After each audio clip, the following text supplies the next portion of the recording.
Hello বন্ধুরা, welcome back. তো চলে এসেছি আরও একটা নতুন ভিডিওতে। তো ভিডিও শুরু করার আগে তো সবার প্রথমে যেটা বলে থাকি, তো অবশ্যই চ্যানেলটাকে সাবস্ক্রাইব করতে ভুলো না, নিজেদের বন্ধুর সঙ্গে শেয়ার করতে একদম ভুলো না। তো তোমাদের আজকে জানাবো যে আমাদের মোহনবাগানের নয়নের মণি দিমিত্রি পেত্রাস সে কবে কলকাতায় আসছে। তো বন্ধুরা, তোমরা কিন্তু ভালো করেই জানো যে মোহনবাগানে বিদেশি প্লেয়ারের মধ্যে তিনটে বিদেশি আগে ছিল আসার, তার মধ্যে কিন্তু অ্যালবার্টো রড্রিগেজ, গ্রেগ স্টুয়ার্ট আর ডিমিট্রি পেট্রারস।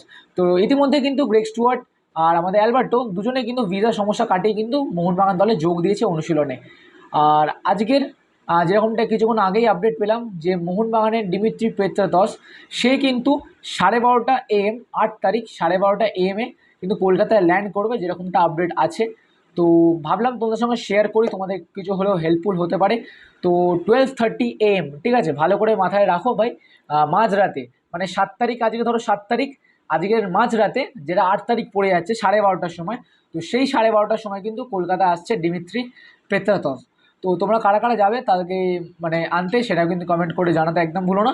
তো দেখা যাক কি হয়, আর কজন সমর্থকরা যায় সেটাও দেখার বিষয়।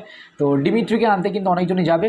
বাট তোমরা জানো যে এই কদিন ধরে কিন্তু অনেক জোরে কিন্তু বৃষ্টি হচ্ছে, বৃষ্টিপাত হচ্ছে। তো সমর্থকরাও কিন্তু চাইলেও যেতে পারছেন অনেক সময়। তো আশা করছি ভাই সেই দিন যেন বৃষ্টি না হয়, তাহলে কিন্তু অনেক বেশি সমর্থকরা হয়তো গ্যাদার করবে ডিমিট্রিকে ওয়েলকাম জানানোর জন্য, আরেকবার প্র্যাকটিসে ফেরার জন্য। তো যাই হোক, এই ছিল আজকে একটা আপডেট। আই হোপ তোমাদের আপডেটটা ভালো লেগেছে। যদি আপডেট ভালো লেগে থাকে অবশ্যই সাবস্ক্রাইব করতে ভুলো না, লাইক করে শেয়ারটা করে দিও। তো চলো টাটা, দেখা হচ্ছে অন্য ভিডিওতে।